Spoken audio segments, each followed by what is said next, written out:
Bismillahirrahmanirrahim. Assalamualaikum warahmatullahi wabarakatuh. Alhamdulillahirabbil alamin wassalatu wassalamu ala asyrafil anbiya'i wal mursalin wa ala alihi wa sahbihi ajma'in. Amma ba'd. Pertama-tama marilah kita panjatkan puji syukur kehadirat Allah Subhanahu wa taala karena sampai saat ini kita masih diberikan kemampuan untuk menghirup oksigen.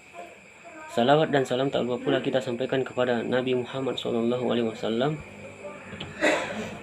seorang pembawa perubahan besar bagi umat manusia. Di video ini saya akan menjelaskan sedikit mengenai akidah Islam tentang para nabi dan rasul. Nabi adalah seorang berjenis kelamin pria yang mendapat wahyu dari Allah untuk dirinya sendiri dan tidak mempunyai kewajiban untuk menyampaikannya kepada orang lain atau umatnya. Sedangkan rasul dari kata risalah yang artinya menyampaikan, yaitu menyampaikan wahyu dari Allah Subhanahu wa taala untuk dirinya dan umatnya. Nabi dan rasul memiliki beberapa sifat, yaitu sifat wajib dan sifat mustahil. Sifat wajib diantaranya itu siddiq atau jujur, siddiq dalam perkataan dan perbuatannya. Kemudian amanah atau dapat dipercaya. Jadi mustahil seorang nabi dan rasul adalah seorang pengkhianat atau khianat. Kemudian tabligh. Nabi dan rasul bersifat tabligh, menyampaikan wahyu atau risalah dari Allah Subhanahu wa taala. Jadi mustahil jika seorang nabi dan rasul menyembunyikan dan merahasiakan wahyu atau risalah Allah Subhanahu wa taala. Kemudian fatana. Nabi dan rasul bersifat cerdas, pandai atau pintar. Mustahil seorang nabi dan rasul bersifat balada atau bodoh. Kemudian sifat mustahil, yaitu kizib, merupakan lawan dari sifat siddiq. Jadi mustahil seorang nabi dan rasul berbohong atau berdusta. Kemudian khianat, artinya tidak dapat dipercaya, merupakan lawan dari sifat amanah. Seorang nabi dan rasul mustahil bersifat khianat. Kemudian kitman, yang merupakan lawan dari sifat tabligh. Mustahil seorang nabi dan rasul bersifat kitman atau menyembunyikan wahyu. Selanjutnya yaitu jahlun atau balada, yang artinya bodoh. Mustahil seorang nabi dan rasul bersifat bodoh. Ini merupakan lawan dari sifat fatanah atau cerdas. Kemudian sifat jais bagi nabi dan rasul yaitu al-a'radu al-basyariyah, seperti yang disebutkan dalam Al-Quran, yang artinya orang ini tidak lain hanyalah manusia seperti kamu.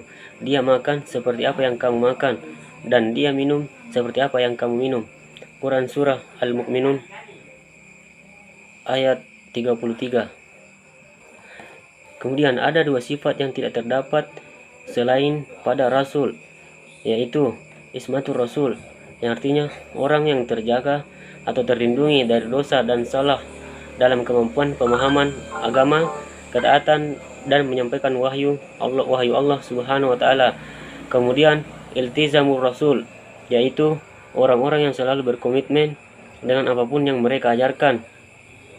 Mereka bekerja dan berdakwah sesuai dengan arahan dan perintah Allah, meskipun untuk menjalankan perintah Allah harus berhadapan dengan tantangan-tantangan yang berat, baik dalam diri pribadinya maupun dari para musuhnya. Bagian C, tugas-tugas Nabi dan Rasul. Allah Subhanahu wa ta'ala mengutus para rasul kepada umat manusia dengan membawa tugas-tugas tertentu. Adapun tugas-tugas yang Allah berikan kepada para rasul antaranya sebagai berikut. Yang pertama, menegakkan kalimat tauhid, kalimat la ilaha illallah. Firman Allah Subhanahu wa ta'ala di dalam kitab suci Al-Quran, dan kami tidak mengutus orang rasul pun sebelum engkau Muhammad, melainkan kami wahyukan kepadanya bahwa tidak ada Tuhan yang berhak disembah selain aku, maka sembahlah aku. Quran Surah Al-Anbiya ayat 25. Yang kedua, menyeru manusia untuk menyembah hanya kepada Allah. firman Allah Subhanahu wa taala di dalam kitab suci Al-Qur'an. Dan sesungguhnya kami telah mengutus Rasul pada tiap-tiap umat untuk menyerukan, sembahlah Allah saja dan jauhilah tagut. Quran surah An-Nahl ayat 36. Yang ketiga, membawa rahmat. Allah Subhanahu wa taala berfirman di dalam kitab suci Al-Qur'an, dan tiadalah kami mengutus kamu melainkan untuk menjadi rahmat bagi semesta alam. Quran surah Al-Anbiya ayat 107. Keempat, memberikan petunjuk ke jalan yang benar. Allah Subhanahu wa taala berfirman, sesungguhnya kami mengutus kamu dengan membawa kebenaran, sebagai pembawa berita gembira dan sebagai pemberi peringatan. Quran surah Fatir ayat 24. Yang kelima, memberi peringatan kepada manusia. Allah Subhanahu wa taala berfirman, dan tidaklah kami mengutus para rasul itu melainkan untuk memberi kabar gembira dan memberi peringatan. Quran surah Al-An'am ayat 48. Yang keenam, memberi suri teladan yang baik. Nabi Muhammad SAW bersabda, sesungguhnya aku diutus semata-mata untuk menyempurnakan akhlak. Hadis riwayat Ahmad. Bagian D, tanda-tanda kerasulan dan kenabian Muhammad SAW. Yang pertama ialah bisyarat atau pengabaran dari kitab-kitab sebelumnya.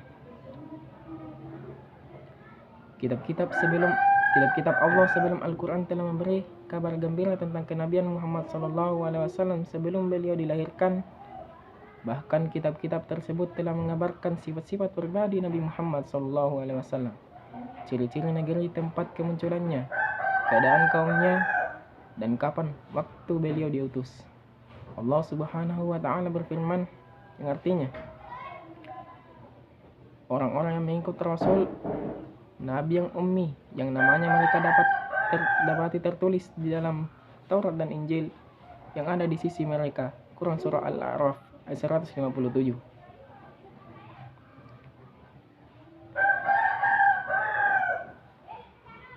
Ketika Nabi Muhammad SAW benar-benar diutus oleh Allah Subhanahu wa taala, sebagian mereka dan ahli kitab pun beriman kepada beliau, dan yang lainnya tetap kafir.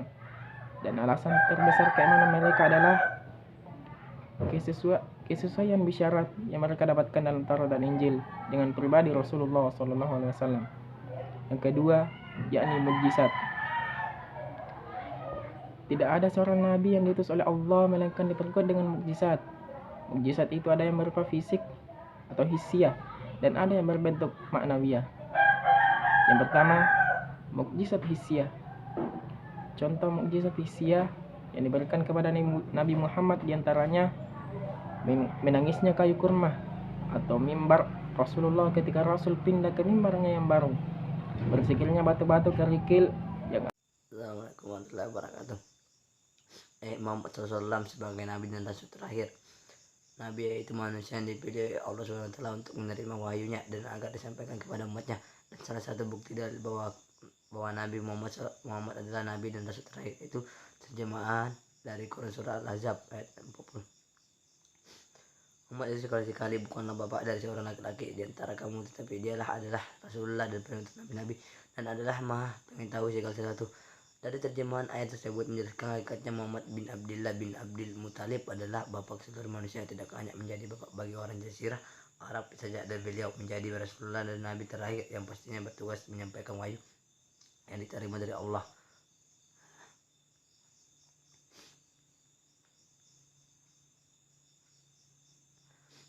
Mukjizat Nabi Muhammad SAW.